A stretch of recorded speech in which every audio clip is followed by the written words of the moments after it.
Yo, yo, we are back and we are talking about CBS Radio Mystery Theater. In this episode in particular, we're talking about episode 34, which was originally broadcast February 9th, 1974, The Deadly Hour, written by Elspeth Erich.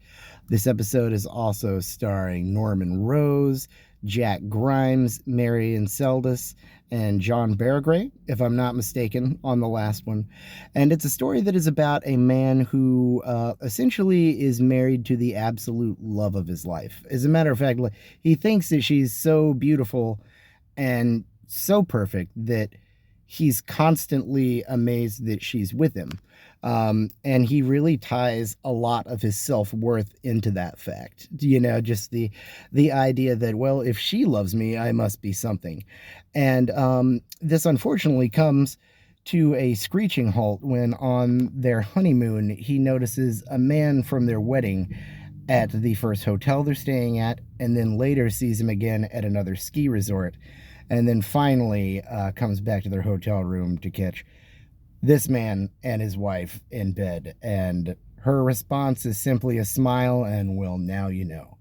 So from that point, we cut to 25 years later where this man is having a conversation with a psychiatrist. And that's pretty much how the narrative of the story goes. There we have our main character who's speaking with a psychiatrist, and he's telling him about this issue and how he hasn't spoken to another person in 25 years. And the way he has done that is he has an import-export business that he only operates by mail. It's completely no phones at all, no in-person, only mail correspondence. And 2 weeks out of every year, he goes on a vacation. On this vacation, he takes 2 trains to a city where he owns a horse that's stabled for him. And he rides that horse 15 miles to a coastal village where he goes to a cave. And this is kind of his moment of solitude every year. But this year that he's telling the psychiatrist about, when he goes to this cave, he realizes that there is a young, happy couple, very much in love and very much in his cave. And when he walks up, he hears this, and it conjures up all these feelings and emotions inside of him. And before he can really process anything, he finds himself blocking off the entrance to the cave. And then he finds himself listening to the young couple as they panic and wonder what happened, and are they really trapped, and how they'll get out of there. And as basically as the main character works through his own trauma and how this initial heartbreak in his life completely derailed his sense of who he was, he listens to them slowly die. And at points he gets bored and he gives them a match just to see if a little bit of hope, what that'll do to him.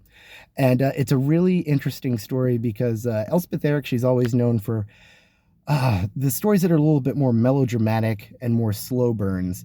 And this story, the ending is great, by the way. It's very interesting, but I think it also leads itself. It's very good for repeat listens, because even as it starts, when they talk about the man meeting the psychiatrist, he talks about how he'd written him a letter, and it was kind of a while in corresponding back and forth, with snail mail before the psychiatrist could actually even meet this man. And then when he meets him, the psychiatrist is saying, well, I don't want you to waste your hour, and everything is moving so slow, and they're kind of talking about time. And then about halfway through the episode, you realize there's this ticking time bomb of these people that are still alive in this cave, and it gets pretty intense. And I think that you should check it out for sure. It's Elspeth Erich doing what she does best, and I think you'll love it. Check it out. The Deadly Hour, CBS Radio Mystery Theater, episode 34.